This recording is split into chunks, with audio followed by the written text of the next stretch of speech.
Okay, we're holding right on the top of Samach Vav Amud Beis at the Mishnah Habal Nara Marasa. Yeah, that's the new Mishnah. Okay, we thank Hashem that they're able to learn Torah every day. Am I mistaken, Rabbi Naftali? No, I assume we're at the Mishnah on the top of Samach Vav. Yeah, Samach Vav. Samach Yeah. Vav Amud Beis. Yeah. Okay, we thank Hashem that we're able to learn Torah every day. In this course of our learning, we should have the base of Migdash immediately. And we're learning the Nishmas, Tanos have been Mitzion, and for Shlema for everyone that needs. Because the Mishnah starts like this. Oh, I'm gonna need a chumash.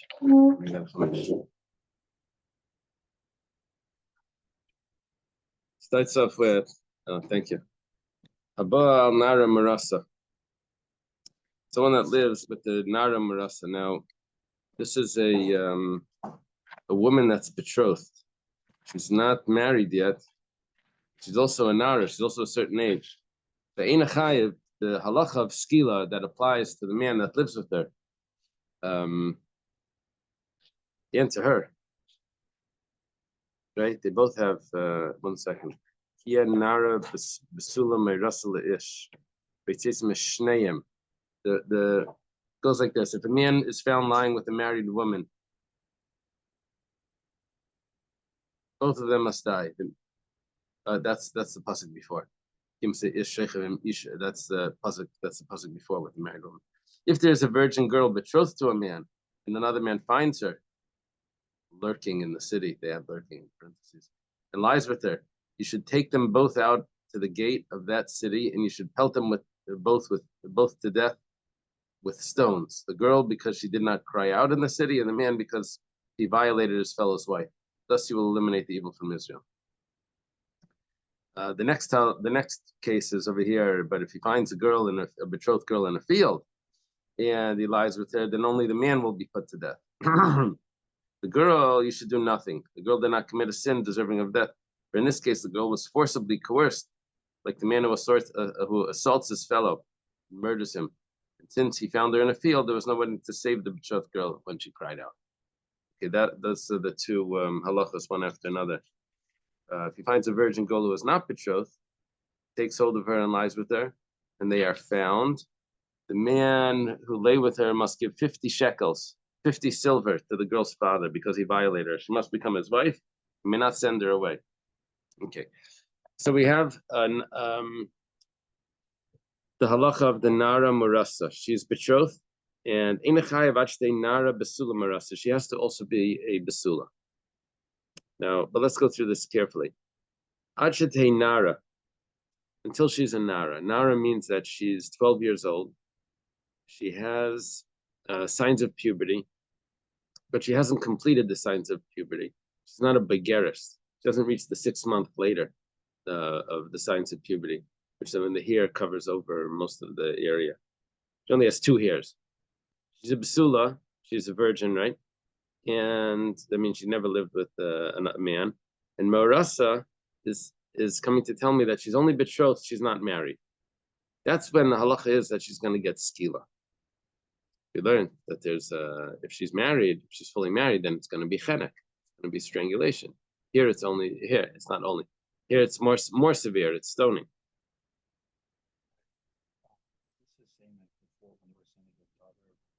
No.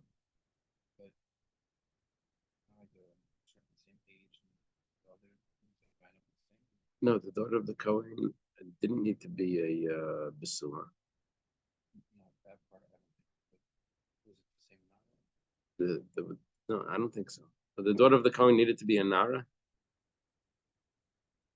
I don't think so.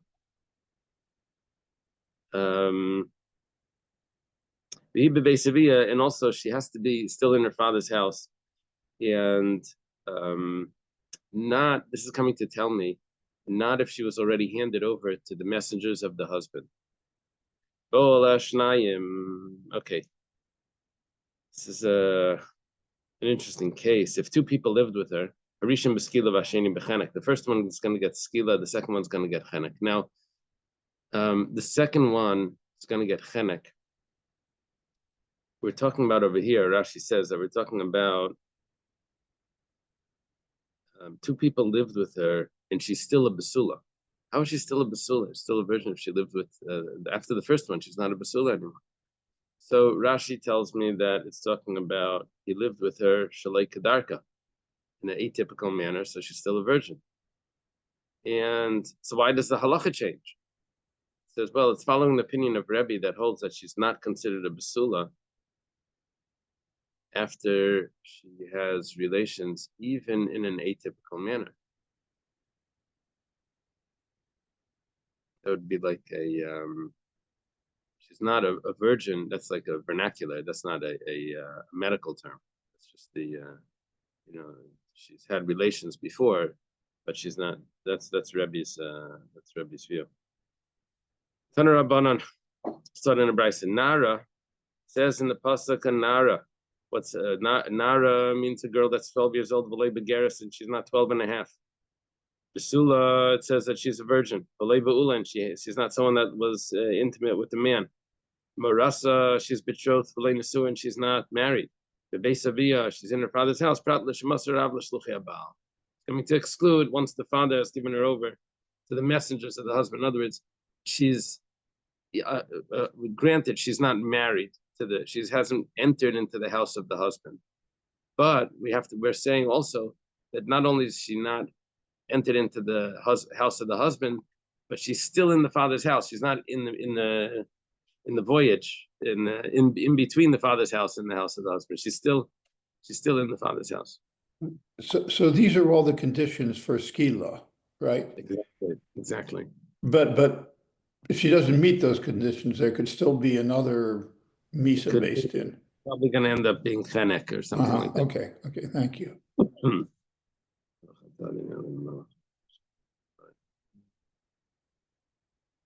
Rav Yudah Marav. Yudah says in the name of Rav, to Dibri Reb Meir.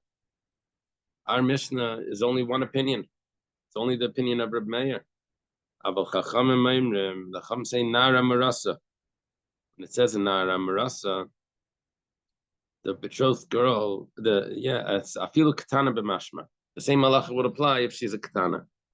If she's under 12, the same halacha would apply. The problem is under 12.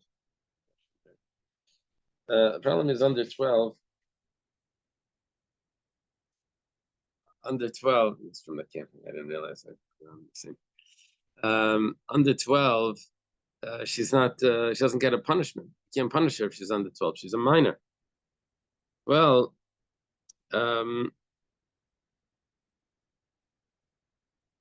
according to the Chachamim, we're going to give a punishment just to him and not to her. Amli Ravacha midifti l'Ravina mimayde masnisin Reb Meir. How do you know that our Mishnah is really Reb Meir? L'mutek Hananami, and when it says Nara Marasa, we say Achetei Nara. We mean that until she is betrothed. Maybe maybe it's really the opinion of the Rabbanon. L'mutebegeres v'sulay. You see, what we just did in the Mishnah is we translated the Mishnah saying that when it says she needs to be a Nara, that means she can't be a Ketana, she can't be a Bageres. Just to be in that middle 6-month stage of 12, between 12 and 12 and a half. Maybe Nara is just coming to tell me she's not a Bageres, she's not more than 12 and a half, but the same law would apply to the man if she was under 12. Still considered relations with the girl when she's 3.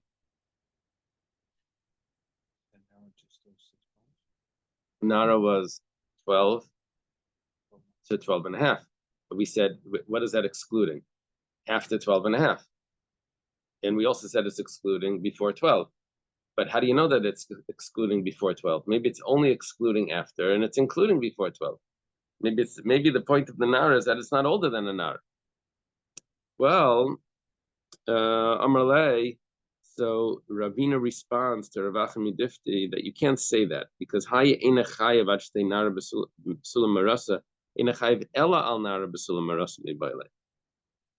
because the Mishnah uses an expression, only chayiv skila. I should say you're not chayiv skila until she is a nara. That expression of until she is a nara means that all the while that she's under 12, you're not chayav. You only begin being chayav after 12. So the expression ad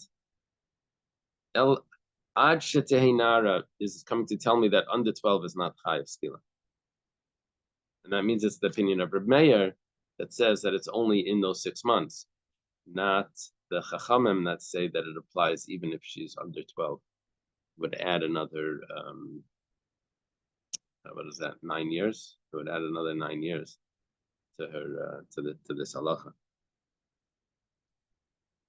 Okay, B'sulei Midi. We have nothing more to say on this. This is proven, and that's what is it? How do we say it? I rest my case. That's B'sulei Midi. Boy minei Rav Yaakov bar Ada mirav. This is Rabbi Yaakov bar Ada that asks a question of Rav. Let's say someone lives with the Ktana, according to Reb Meir. What is the halach? I know what the halach is according to the Chachamim. It's skila. But what Reb Meir says, no, it's not skila. But what is it? So, do we say legamri memayetle? Do we say that it's entirely excluded from this halacha, which means that it would be pater? He would be pater. No death penalty. Or maybe it's removing him. It's excluding him from the law of skila, but he would still get the law of chenek, which is a regular married girl. It's chenek.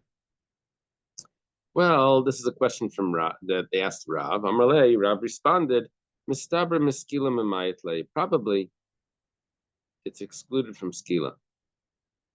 And in other words, but he's going to get the chenek. Baksiv, 1 second. How could you say that? It says gam shneim. It says that they both put to death. Ad shneim shavim. They both have to have the same death penalty. And here, they're not going to get the same death penalty. She's not going to get any death penalty. So maybe it's limited, it's restricted to them both being punished. Maybe he doesn't get punished if she doesn't get punished. Shasik Rav. Rav is quiet. What is that comment there when it says Rav is quiet? Do they add that Rav is quiet because he's agreeing, or Rav is quiet because he doesn't have an answer? They make any comment. And there's no note? Okay. Amar Shmuel says, my time is Shasik Rav. Why was Rav quiet? Rav could have answered so easily. Nemalei umeis ha'ish asher shachav ima levadei. Now, what Shmuel is suggesting is that in the next verse, in the next paragraph, we had 2 paragraphs here. One paragraph was the Nara Besula Marasal Ish, that was in the city and lives with her. They both are put to death. Over here, it uses the words where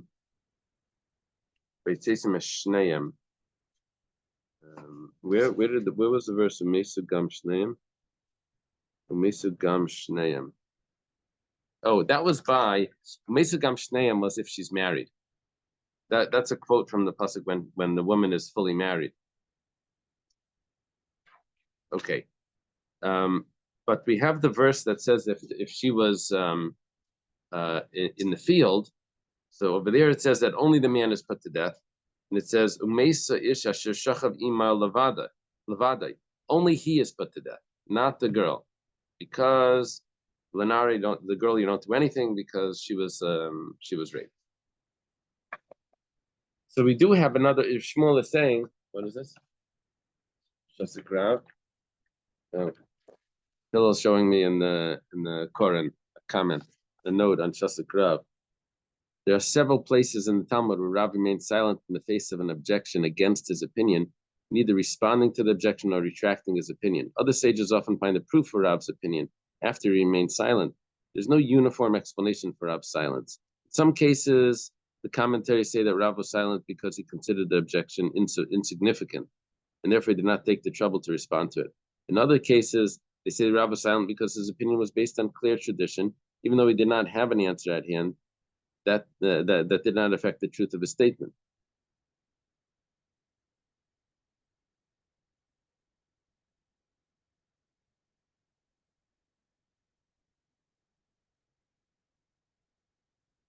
So they don't say at all that Rav's silence is agreeing.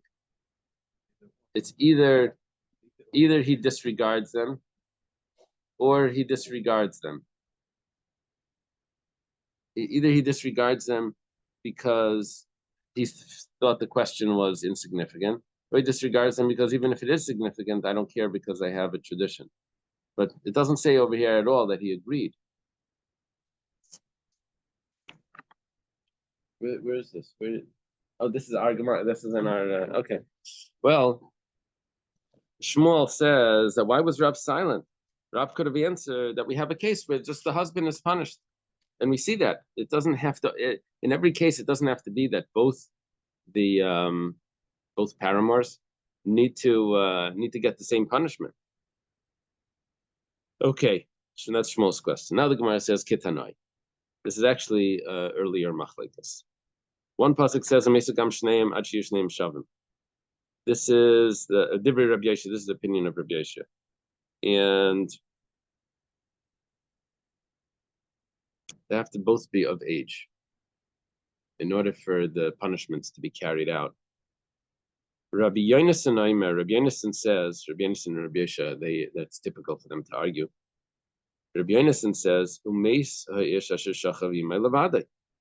that no, they don't have to be equal.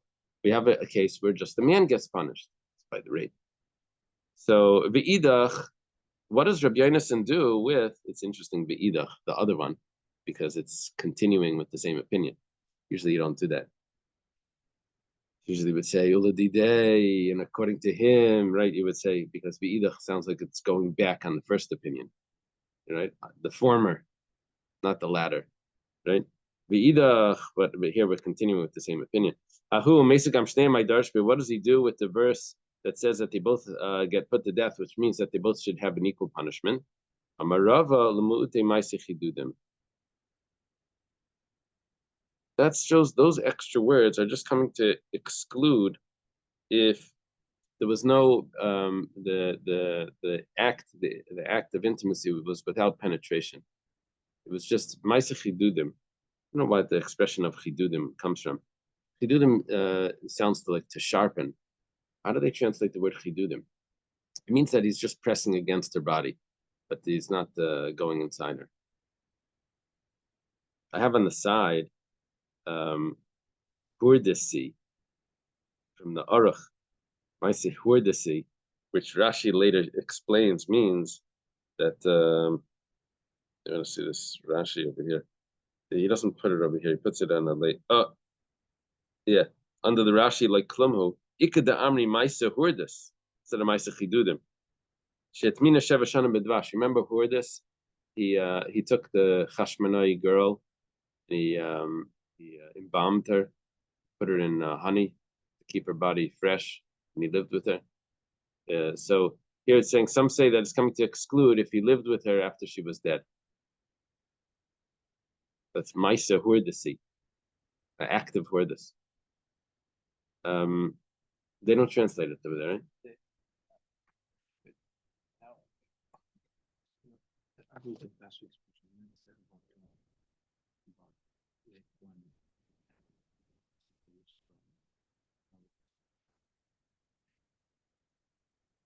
There, he would have to. It is a violation, even if they don't get married.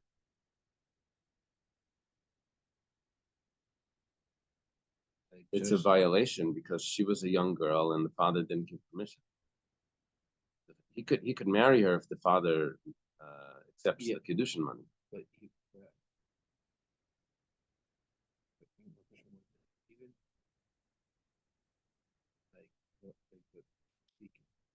that would be considered a violation without the father's consent. What do you mean speaking? Speaking, he lived with her. And when it wasn't rape. No. The person that Right. It was just like speaking. Well, Because then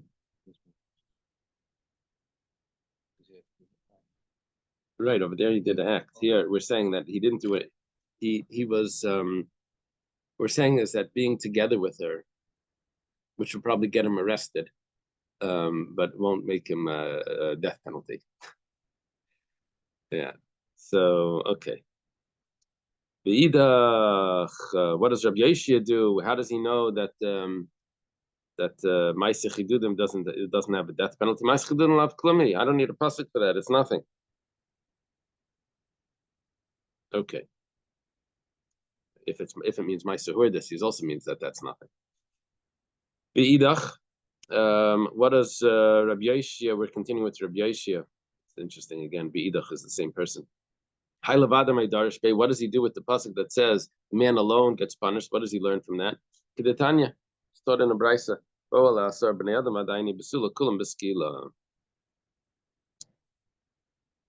If a nara hamurasa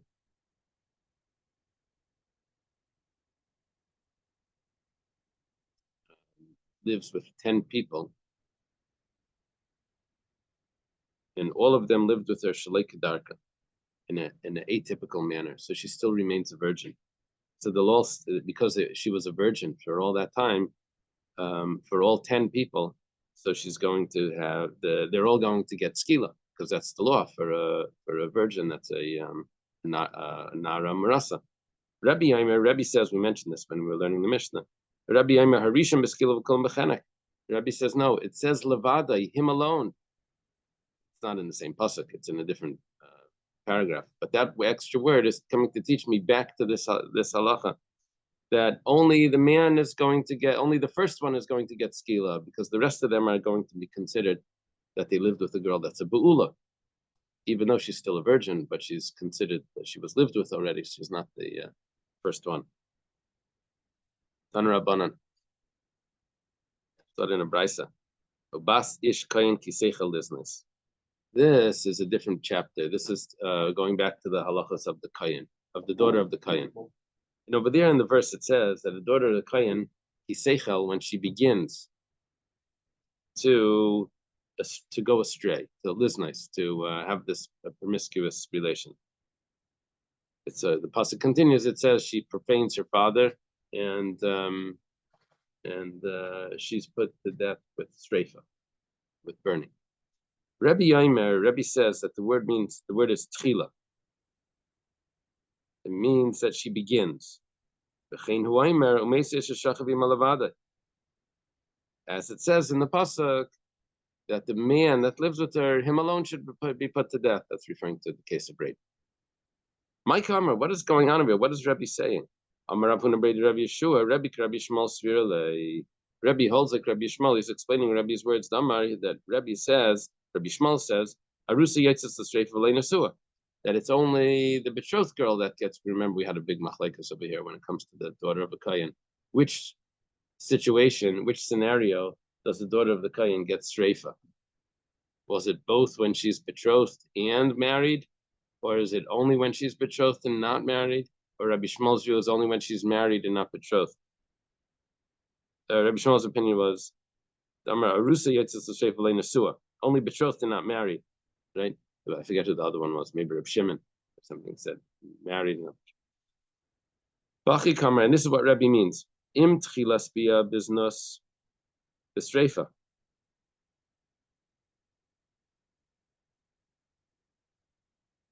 If the first relations that she has in her life, because she's only betrothed the daughter of the kohen, then it's streifa, because it only applies to an arusa, not to an asua.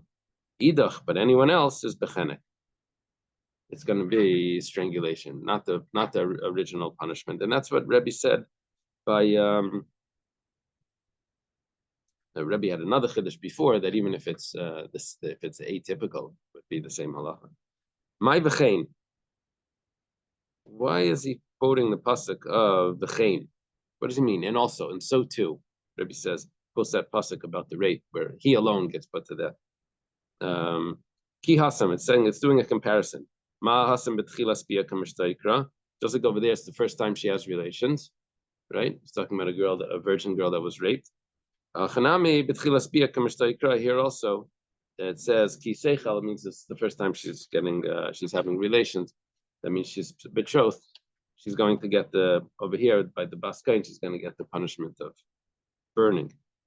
Amalei Rabibi Lab, Amalei Rabibi Barabaya. Rabibi Barabaya says to Rav Huna Breder of Yeshua, who was explaining the words of Rebbe. Mar, Loihochi Amar. The way you're explaining it is not the way the master explained it. Umano, who is the master? Rabbi Yosef. Rabibi Barabaya, it's interesting. Usually, Abaya was this big student of Rabbi Yosef, and he would always quote him and argue with him, and they were all always in conversation. Now it's Rabia's son, Rabibi Barabaya.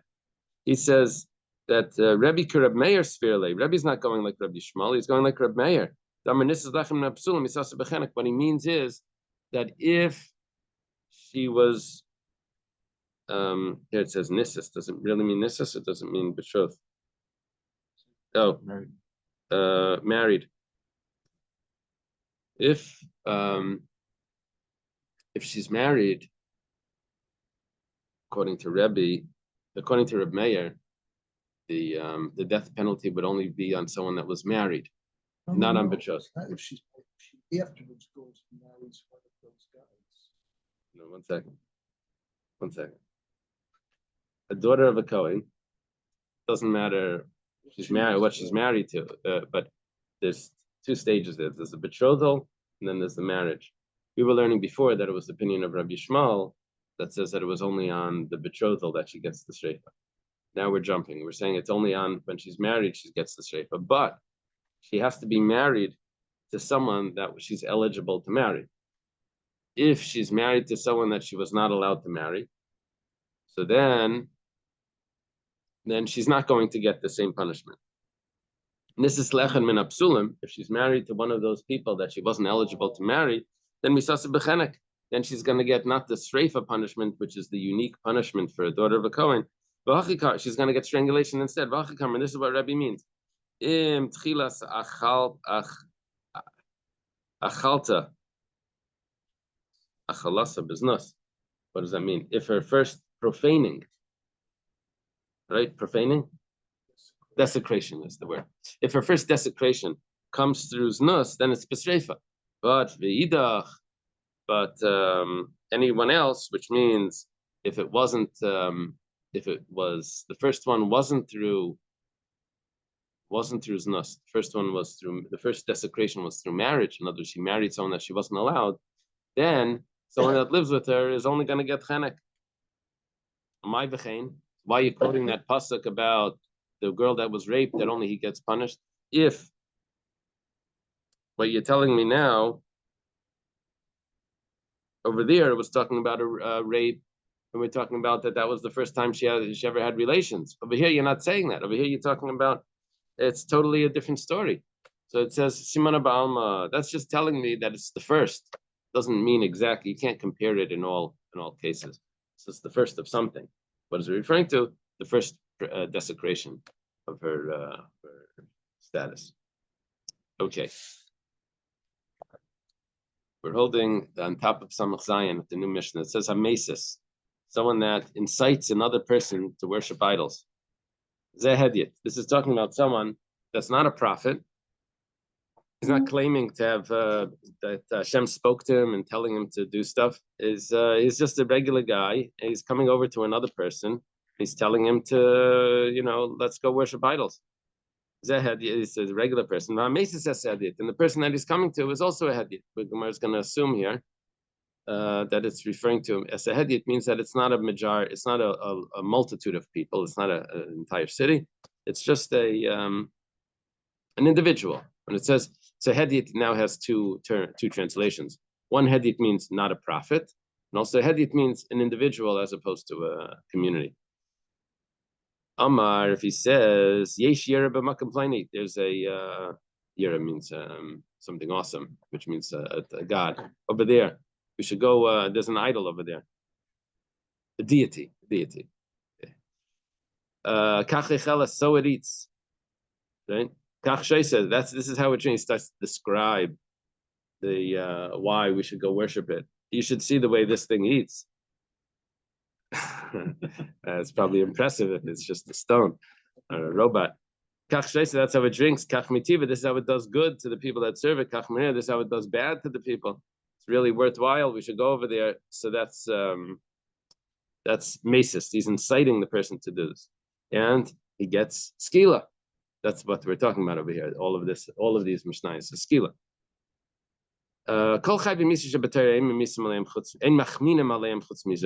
Or anyone that gets a death penalty in the Torah, we don't hide the witnesses. The witnesses need to warn the person. If you continue doing this, you're going to get in trouble. You're going to get this and this punishment.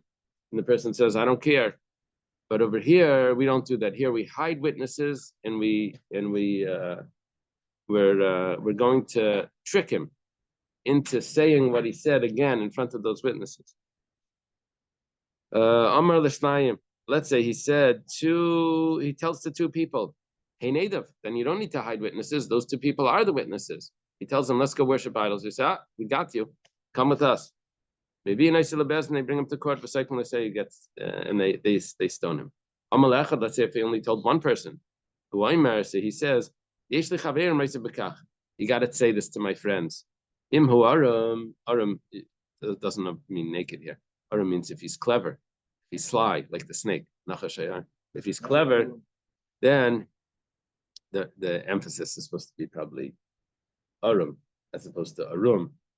Arum would be the naked. Arum would be the it depends where you put the emphasis on. He's clever, doesn't have Yeah, they're not going to put an emphasis on. It's on the dictionary. Wait, so how you saying you're supposed to say this? The correct way here? The correct arum. When you say the bracha malbish arumim, you have to supposed to say malbish arumim, not malbish arumim. I think the Balei Diktuk say artaloyin madgishim or something. The people that are poor are the people that are stubborn, and the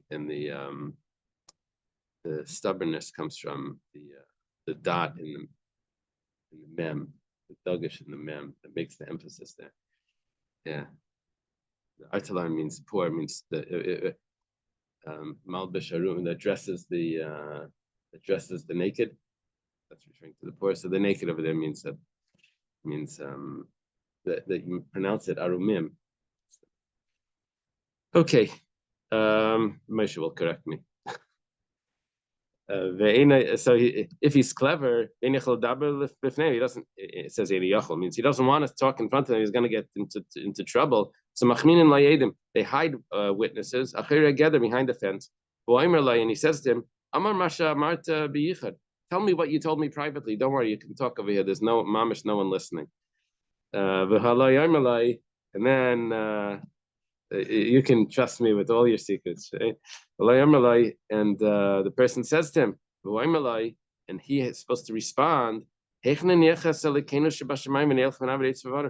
want us to leave our God in heaven and worship stones and sticks and stones?" If he says, "You know what, you got a good point," so then he's exempt. But if he says, he says, "No, that's what we have to do this. This is good for us." I'm the guys behind the fence. They say, "Aha." They bring him to court and they stone him. If someone says, "I will go. I will go and serve. Let us go and let us serve. Ezbach, I will go sacrifice. I will go and sacrifice. Let us go and will sacrifice. Akter, I will offer incense. We will go. Anasech, I will pour libations. I will go and pour libations. We'll go together. We'll pour libations. I'm going to bow. I'm going to go and bow. We're going to go. Whatever the expression is, all of those are considered a mesis, considered trying to incite him. Okay, hamesis ehedit. We go back. We start off quoting the Mishnah again. He said that the mesis is someone that's not a prophet. Taima dehedit. What's the reason why he's getting stoned? Is because he's only a simple person. Hanavi, but if he would have been a prophet, then it would have been bechenek. It would get a different punishment. It would have been strangulation. If he would have been a prophet that says that Hashem told me that this is what we should do, then he would get strangulated. And also if he convinces the hedyot, he incites the hedyot. Time of the yachid. That must mean that only if he is convincing an individual. There's no possibility that it means only if he's convincing someone that's not a prophet. Hedyot now means. Why do they get a lesser punishment? I don't know. With that, I don't know. I would think it would be worse because they're claiming that they're a prophet. Right. in their faith. Right. I don't know. Hillel's asking, why does the prophet get a lesser punishment than this guy? Time of the yachid. The reason why is because he's convincing an individual. Harab, but if it would be a public bechenek, then the inciter of a public is going to get chenek. Mastis and mani. Who holds that? That the inciter of a public is chenek. Reb Shimoni, it's Reb Shimon de Tanya, because we have a brayso that says Navi Sheidiach, if a prophet is convincing a community to worship idols, it's beskila. Reb Shimon says bechenek. He gets chenek. Okay, that's by the halachas of a prophet. Someone that's convincing a city, that's beskila. Reb Shimon bechenek. Shimon says chenek. So here too, our Mishnah would be that if it's not inciting an individual, but inciting a city, then it would be chenek, and that's a view of Reb Shimon. If it would be the Rabbanan, then the same halacha would be skila. It wouldn't have to say meses sehediyah. It would be skila for both. Ema seifa. Let's go further. Okay, we just said that someone that convinces a city, that incites a city to worship idols, is strangulation, according to the author of our Mishnah. We read further in the Mishnah, though, which is the Mishnah later on our same page. Look a little down. It says Hamidiach, someone that incites a city. This is someone that says, "Let us go and worship idols." And Rav Yudah explains that Mishnah. It's referring to someone that incites an entire city. And the Irni Dachas, Asan Rabbanan. 1 second. The Mishnayos in this parak are all telling me skila. So now you're telling me that someone that incites a city gets skila. You told me before that he gets chenek. Reisha Reb Shimon v'Sefer Rabbanan. Doesn't work. You're going to have the first part of the Mishnah. Well, it means we divide the Mishnah in half, but it would say the first part is going to be Reb Shimon's opinion, and the second part is going to be the Rabbanan's opinion. Ravina Amar Kula Rabbanani. Ravina explains that the two Mishnayos is a buildup. When we said that if you incite an individual, it's skila, we didn't mean to say, but not if you incite a public. We meant to say, whether it's in an individual, it's skila. Hold on a second. We come to the next Mishnah. We say whether it's the public, it's skila. It wasn't to exclude if it's the public. It was a buildup. Lo yizu and not only this, but even that. Both of those are skila. Lo yizu Rav Papa has another pshat. He says, Kiktani meses ehedit lehachmana. We didn't mean to tell you to exclude that if it's a public, you don't get skila, you get chenek. We just meant to tell you that what do you do if it's only an individual, then you have to hide witnesses. The Tanya was taught in Brayso. When it comes to other death penalties, you don't hide witnesses, except for this one. What do they do? Here, the other one was like outside in the yard. So he's hiding people behind the fence. Over here, it's in the house. But you light a candle in the inner room. You put Adam, you put witnesses in the outer room. They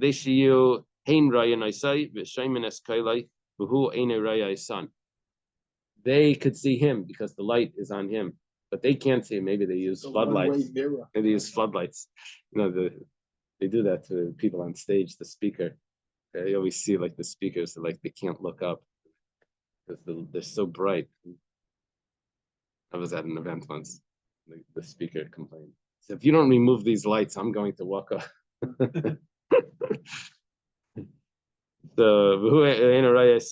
But they don't see him. They don't see them. And the person says, he says, "Tell me again what you told me in private." And he says to him, and the person says back, "How do you want us to leave our Father in heaven and worship idols?" If the person retracts mutav, satisfactory.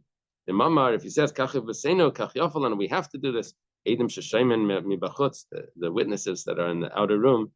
They bring him to Besdin and they stone him. Now, on the side of my Gemara, here, I don't know if you have this in the art scroll, but on the side of my Gemara, I have, and so they did to Ben Satata.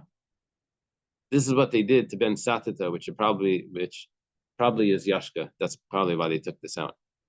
The Lud, in the city of Lud, Betalu, Erev Pesach, and they hung him on Erev Pesach. Do you have that there? You don't have that in the notes? Nothing? Wow, they are so careful. The Koran is going to have it spelled out. Yeah, the Koran is fearless when it comes to censorship. I spoke too soon. No, it's here. It's here. Yeah. And so they did to Ben Satata. And Lud, they hung him on Erev Pesach. Ben Satata. Why are you calling him Ben Satata? Ben Panderahu. He's really the son of Pandera. Amar Rav Chisda, Baal Satata, Bayal Pandera. This woman, she was married, but she also had a paramour. Her husband's name was Sitada, but her paramour's name was Pandera. What's his name? What's Yashka's father's name? Probably Pete. Peter? Joseph. Joseph. I don't know how they got this. Okay, I don't know. Anyway, the Gemara says, "What are you talking about?" Baal Papas ben Yehuda. Her husband's name was Papas ben Yehuda. Ella, rather, Imai Sitada. The mother's name was Sitada. Where it says, Imai Miriam Magdalan Megadla Nashyav. What are you saying? Mother's name was Miriam, the one that braided people's hairs, woman's hair. The Gami Pumbedisa, Sitas Dami Baila. Yeah, that was a nickname. Sitada was a nickname because she strayed from her husband. Mary Magdalene is at the yes, oh yeah. So it's saying that Yeshka's mother But is married. this is saying that he was stoned and people with the Romans said crucified. It's different. The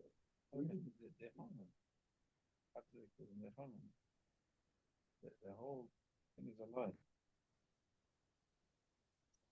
We hang the person that's stoned until night. We do, but we hang them just like pivots. Yeah. And then we Right. right down. Right. That's not by it. It was a different angle. No, they made all that stuff up. The truth. And they did it. Romans made up all that stuff. This is the truth. If they redo those movies, they're called no They're all lies. This is Dr. Stein is saying they have to redo the movies. a lie. This is the truth. Both the European Christian censors who compelled the omission of certain Talmudic passages and folk tradition identified this person with Yashka based on several similarities. Despite this, Tosafos write that this is impossible for reasons of chronology. More recent research identifies Ben Satada as a sorcerer from Egypt. This individual is also mentioned by Josephus, so it may have been someone else. May have been someone else. I saw this. We're gonna have to do. And then online, it's a very long share. He brings like 3 or 4 different opinions regarding this, and this was one of them. Very nice. A bunch of sources. I'm gonna have to leave it over here. Okay, So we're we're up to several Mishnah. days behind. Today was We're very supposed to be behind. what, We're very behind. 69, we're only here for 267. So 68 pounds, 2.5 days. I should be here tomorrow morning. I have a flight tomorrow, but I should be here. And then Dr. Stein is You'll gonna teach. definitely be here. Yeah, okay. Okay, have a good day, everyone. Thank you. Thank you, Roy. Bye.